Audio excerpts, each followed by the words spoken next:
So this is kind of a different guest for the Nonfiction Brand podcast, and I'm really excited to have him on because I heard a story at Social Media Marketing World 2020 in San Diego this past March from a guy that we both know named Todd Austin from Fletch Digital based in Sydney, Australia.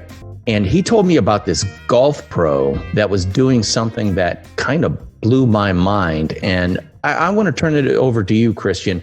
Can you tell us the story of your visual journey from I want to qualify for the Australian Open, and here's how I'm going to do it? It's such a fascinating story. I want to hear it straight from the golfer's mouth. Yeah, sure, not a problem at all. So last year I was going along. My life was good. I had 3 kids, lovely wife, teaching at the top teaching facility in Sydney. I teach golf for a living. Everything was good. I just felt like something was missing and I wasn't sure why. I went along for a long time sort of in that place. So then I thought, well, I need to sort of challenge myself. I felt like I was being a little bit complacent with things. So everything was good, but it was something missing. I just wasn't sure what. So I thought what I'll do is I'll make some changes in my life. And obviously when you've been going along a certain way for a long time, it's sort of hard to know what to change or what to do or the reason why you're doing it. I just knew I had to do something different. So I wanted to get on an adventure of some description. I wasn't sure what. And I wanted to test myself to see whether I could commit to something every day for a long period of time, because past history has been that I eventually get where I want to get to, but I generally have days where I'm like, oh, well, whatever, don't worry about it today. And tomorrow's a good day, and a little bit sort of hit and miss with my motivation daily, even though I do get there eventually. So I wanted to challenge myself to do something every day that was moving me closer towards a particular goal. So it was more of a physical and a mental challenge for me to sort of try and find maybe something that I was missing or looking for. And then when I had a look at what I do, I thought, well, I need something that's in the future. And I want to do something that's going to challenge me. I want to do something that I know. So I had a look, and the Australian Open the qualifying was on December 2nd. And this was middle of the year, just before middle of the year. So I thought, well, why not try and qualify for the Australian Open? I gave golf away, trying to play for a living in 2002. I was struggling at the time with my coach and my golf. And when I gave it away, it was a relief to give it away. And I focused on my coaching. When you give something away that's a relief to give away, I just decided then that I wouldn't play. So for pretty much just 17 years, I didn't really play. I was coaching every day or 5 days a week anyway, and didn't play competitively, didn't actually enjoy playing. 2, 3 kids, they're getting into golf. I thought, yeah, that's a good idea. Let's set myself the challenge to try and qualify for the Australian Open, get back into my golf, find a love for it again. I want to be able to play with my kids and set a good example and show them I love it, not just do it for the sake of it. So I set the goal to qualify for the Australian Open, which then when I plotted backwards was 191 days away. What I realised was that I wouldn't be committed every day unless I had some accountability. So the accountability I used was social media, and I felt like that was the only way that I would be accountable truly. Even though you should be accountable to yourself, I didn't feel like I was disciplined enough to commit to it daily if I didn't have someone that was actually keeping an eye on me. So I started day one at 191 and did a post saying, I'm going to make some changes. I'm going to try and qualify for the Australian Open. I'm going to be accountable to you people who are following me, and started. So the golf was sort of secondary. It was more like a thought of how can I challenge myself? And obviously having given golf away 17 years ago and then really not playing competitively, I might have probably played 5 or 6 competitive rounds in 17 years and was happy not to, because I sort of struggled with golf, trying to make a living from it. So like I said, to give it away was relieving. So to go back to it was never something that really intrigued me. So yeah, I just set on that path of finding a love for the game again, challenging myself to practice. I basically picked apart every part of my life and said, let's do it different or better. As I went through that 191 days and ticked off boxes and just went, I'm going to change my diet. I'm going to change my training program. I'm going to change my practice. I'm going to change the way I look at golf. I'm going to change the way I look at all these things, and just tick them off one by one. And yeah, did that over that sort of 191 day period and sort of exposed myself. I guess I was a bit fairly vulnerable in my posts, and I felt like I did that. So yeah, that's why, and that's what happened. When I heard that story from Todd Austin at Social Media Marketing World, my mouth kind of dropped open, because your story, as you've just related, is a very common story for people of, let's just say, a certain age. They've been doing what they're doing for a long time. They started doing it at the beginning, maybe with a deep, abiding love for whatever that activity was. But over time, you acquire houses and kids and dogs and stuff like that. And all of a sudden, the pressures of maintaining that maybe affect the joy you felt for the game, whatever game you are playing. In my case, it's being a creative director and a copywriter for advertising and marketing firms. For you, it's clearly golf, but at the same time, as you go through your career, maybe some doldrums set in, maybe a little bit of ennui or boredom, or just it's not what it was sets in. And all of a sudden you're in this, I don't know, pit of despond almost, where you got to keep doing it because you have those kids, dogs, and homes and family and all that stuff. But maybe you haven't felt the joy of it for a long time. And when I listen to your story, I just love it, because what I hear you saying about who you are, where you were in your life, was that I had a career, I was successful at it to a certain level, I've lost maybe some of the joy involved in it, and I knew I needed to take charge of my life and do something positive about it that forced me to break out of whatever mold I might have found myself stuck in. And you chose to go the biggest, baddest, most public route imaginable, which is doing something for 191 consecutive days on social media in front of people. And you forced them or co-opted them to being your coach, because coaches always make you do something you don't want to do. Well, yep. All your viewers, your followers become instant coaches saying, hey, you made a commitment to me, you better be showing up. And I applaud you for that. And I was so inspired by that. I'll tell you about my inspiration based on yours a little bit later, but I want to hear more about what you actually did or are doing on social media to keep yourself accountable to your coach followers. Yeah, so just touching on something you raised, I was actually really happy in my job. Obviously, teaching golf, I come across a lot of people, and how I teach golf, I tend to get a bit more deeper than just this golf swing. So I was coming across a lot of people that were telling me exactly what you said, where they were doing a job they hated, and they were like, you seem so lucky to teach golf for a living. And I was like, yeah, I do. I am, and I do feel lucky, and I love it. I didn't have any I'm a bit, bored with my job, a bit whatever. Everything, as I was saying, everything in my life was really good. And maybe I'm projecting a little too much, but still, you certainly, as you've just said, you dealt with people like me coming to you saying, oh man, I want to have some fun. I want to be better. I want to do something. And Totally. And that's what I'm saying. I was talking to people who were telling me that, and I'm going, well, I really love my job. Like, why am I not? It was more like something in myself wasn't right. And I wasn't sure. I was saying, well, it's not my job, it's not my relationship, and it's not my family with my kids. And, I sort of I'm not sure what it was. So when I was talking to people that were in the position you were just suggesting or explaining, I was like, well, I don't really have a reason to explain. That's not the reason. So then I started searching for the reason over some time, and that's when it came to, all right, well, I'm just going to make a change in a different direction. I'm an all-in, all right, if I'm in, I'm in. If I'm not, I'm not. So that's why I did the 191-day adventure, and that's why I sort of just picked one thing at a time. So the first thing was, all right, let's start practicing again. Right? In this 191 days, I don't have to try and win the race in day one. So I started playing again, started practicing again. And just gradually as I went through it, started changing a range of aspects in my life, including, training and fitness, including diet, including alcohol. Gradually, I removed any sugar drinks. Not that I was a huge drinker anyway of sugar drinks, but I just removed them. I removed chocolate, looked at relationships that I had and how I deal with them. And, there was nothing as I went along that I didn't look at and say, well, can I do that better? And in essence, it was all for trying to find something within myself that I felt like was missing. So I was looking at my environment and people around me and the way I was handling situations and saying, well, maybe if I look at those and do those differently, and be sort of aware of my behavior and my actions and the way I respond, maybe that thing I'm looking for can change. So there was a selfish motivation to the accountability, but of putting myself out there, and I was very vulnerable. I had people contact me saying, wow, let us know a fair bit about how you're feeling or what happened or your childhood or any of that stuff. Like, I just wrote from the heart at the end of the night. And a lot of the times I wrote it at 10:30, 11 o'clock at night when I was pretty buggered after a full day of either working or training or practicing or so, I was a bit, all right, let's just get this out before the end of the night because I've got to get up tomorrow and do it. And yeah, it was fun. I really enjoyed it, actually. This episode of the Nonfiction Brand podcast is brought to you by Culture Chicken Brand Egg. What's that? It's one of my most requested presentations, now available as in-person live or virtual online presentations. If you've got a group or association that loves presentations that inspire, inform, entertain, and get you going at the same time, we should talk. Head on over to dpknudten.com/speaking to download my full speaker media kit today. And let's start talking about how I can help you get your party started. So what did you post and where did you post? So I posted on Instagram and Facebook, were my two places.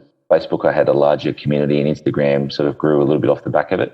So I did both, and I said both because I had a bit of a different following from one to the other, but wanted to make sure that everyone that had an interest in what I was doing, either as a person or a coach, knew what I was doing. And so some of the things would be written posts. Did you ever do video? Did you ever do audio? Did you mix it up at all? Yeah, I did. Everything was written. So a lot of the times, I haven't looked back over it actually, but probably, I don't know, 80% of the time it was a theme word. I'd pick the word like motivation or inspiration or regret or something. I'd pick a word and then I'd write about it and either add an image to it or a series of images showing what I did on the day, or do a video just to talk about how I was feeling or what I did on the day. So it was more, I guess, twofold. One, here's what I did today in the adventure towards my 191-day goal. And also, here's some uncovering about me. So I didn't want it to be like, I wanted it to be authentic, where someone wasn't looking and saying, well, this guy's a super dad and look what he does. And like he's doing this with his kids in the morning and then he's working and then he's training overnight. I didn't want it to be like that. I wanted them to see why I was doing it and the reasons behind why I did it, and exposing the fact that, when I was doing it, I was really struggling. Like I was pushing myself. I was up at 5:30 at the gym or at work. I've got kids. I'd drop them to school and pick them up on the days that I did it. My wife would do it on the other days. I'd come home after 10, 11, 12 hours teaching and have dinner and put them to bed and then go to the gym or go to practice. And, often I was at the gym at 11 o'clock at night or the driving range at 10 o'clock at night and up at 5. And I did that, nonstop for 191 days. And I didn't really have a break, but it's really interesting as I was aligning more things towards the way I wanted them to be. I felt like I didn't need as much sleep and I felt like I had way more energy. Yeah. So I wasn't actually tired through the process, which is quite strange. Right, because your interest and your drive and your goals were aligned. So there wasn't anything taking you off task or off goal, right? No, I felt like everything I was doing had a reason towards, when I think about it now, towards a reason that I didn't really know, which was trying to find something within myself that I wasn't sure what I was missing. But I knew I was doing something every day in multiple aspects of my life to find, or to be a chance to find what that was. And that was motivating. And evidently, from what I understand, your followers joined you on that journey over time, so much so that there were some incredible interactions that I've heard of. Yeah, so a lot of people messaged me privately that never actually posted on any of my, or never commented on any of my posts, and messaged me privately about the things that helped them with through what they saw me doing.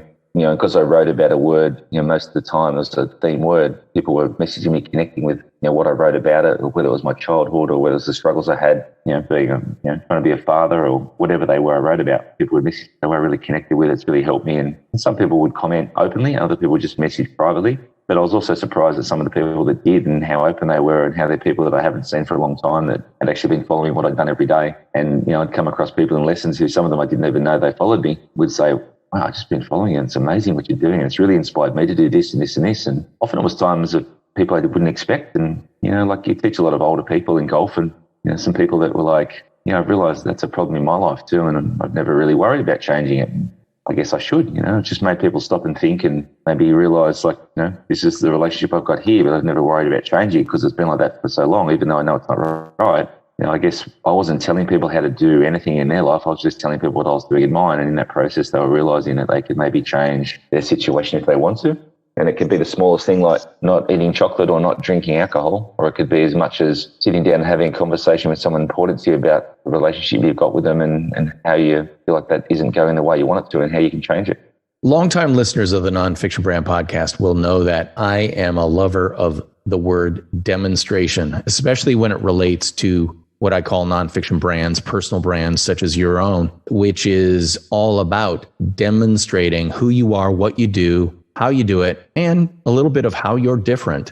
And what you just described was like the perfect confluence or alignment of your brand with your goal and the way you approach things and the way you demonstrated it all via your daily activity on social media. And again, I want to let people know where they can follow you on Facebook. Just look up Christian Small, and you'll see a banner image that says Momentum Golf. If you see a guy in a blue shirt with his arms crossed, Momentum Golf in the background, you'll know you got the right Christian Small. And do what I'm doing right now. I literally have the Facebook page up, and I'm scrolling down, and I'm looking at your posts, and I'm seeing you demonstrate over and over and over again completely who you are, what you do, and how you do it. And by doing it this way, you're showing me how you're different. And you're allowing me to do what 90% of people on social media do, which is lurk. I can lurk and watch and never say a word. Yeah.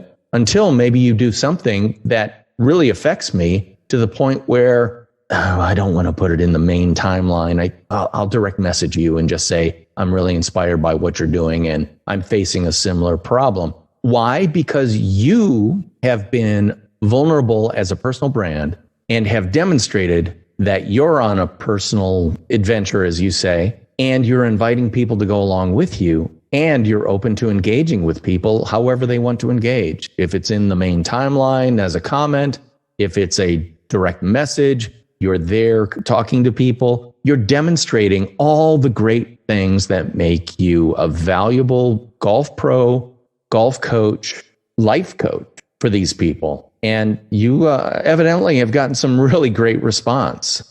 Yeah, I have. And one of the things that stuck in my mind a fair few years ago now is something popped up on Facebook at the top feed. It was years ago now, and it was like a question, and it said, do you believe social media is improving the world? You know, it popped up out of nowhere. I was like, oh, hang on, that's a big one. And I thought about it, and so I started writing a response. I thought, you know what, I'm not going to go there because I don't really know, but I'm pretty certain it's not. I feel like it's detrimental to the world, I feel like. And so when I did what I was doing, I was like, one of the reasons, it's a small reason, but one of the reasons why I did it on social media, apart from the self-accountability, was I really felt like I got sick and tired of looking at people who were pretending like things were a way that I knew they weren't. And I was seeing people who I knew projecting images of projecting images of themselves that wasn't true to actually who they were or how they were living. And I'm not talking about someone who's going through change. Like, it's fair enough, you're going through change, but people who were set in a way that they were doing things, but then openly projecting something different, so that if you didn't know that person, you would say, oh, look how good that is, or how good they're going, or what they're doing.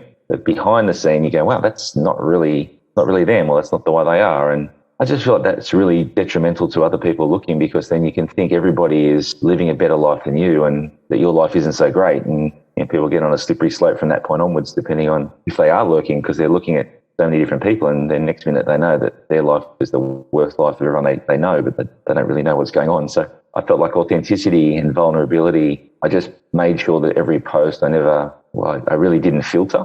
So I didn't go, right, I better not I just went, obviously I was careful in some degree of making sure I wasn't doing any harm to anybody or anybody else. But from my own perspective, I made sure I was very open and vulnerable about how I felt and what I thought and what I did. And, it wasn't all roses, as I went along. I posted some nights where I was really struggling, and I think that's what people who messaged me, and there was lots of them, were like, we just appreciate the fact that you're not telling us the way to do it, you're just showing us a way, and we can, like you said, we can jump in whenever we want when we connect to something, but we just really like watching. It's like a little adventure that they were really keen to see where it evolved. And like I said, from my perspective, it was something I needed to do to find what I felt like I was missing, and I wasn't sure how I was going to find the answer or the solution, but I just knew if I was doing things in a way that I knew was better, that I'd get closer to where I was trying to get to. And I think that's what we miss sometimes. If we stop and think, we actually know the right answer. And whatever that solution is the solution, but we often don't stop and think. And that's what I did. Even though I was very busy with my time, I sort of did a lot of reflecting and saying, well, is drinking alcohol, is that helping me get to my 191-day goal? And I was like, no. So I just stopped. And I would drink alcohol regularly, nothing generally, like I wouldn't go out, but I'd have, some drinks at home every night. And then I just stopped overnight because I felt like, oh, well, that's not helping me get to my goal. So I stopped, and I just picked a list of things and just kept ticking them off. Okay, that's not helping me get there. If I did more of this is helping me get there. And I was very honest and accountable to myself, and obviously then projected that onto social media in a vulnerable way, which that's what I feel like people connected with.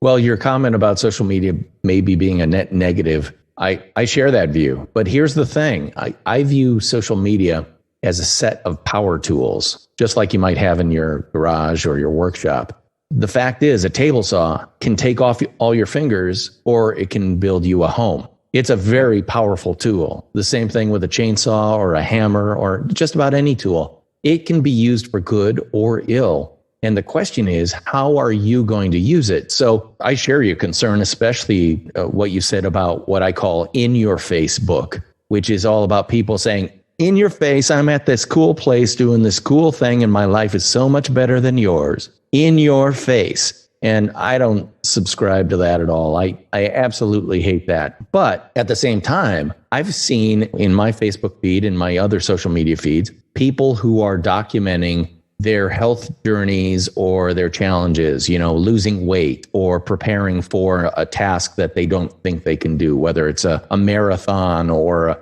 something like what you're doing with trying to qualify for the Australian Open, things like that. And those things are truly inspirational and they are truly authentic. And here's the thing that people don't understand about authenticity and the power of being authentic.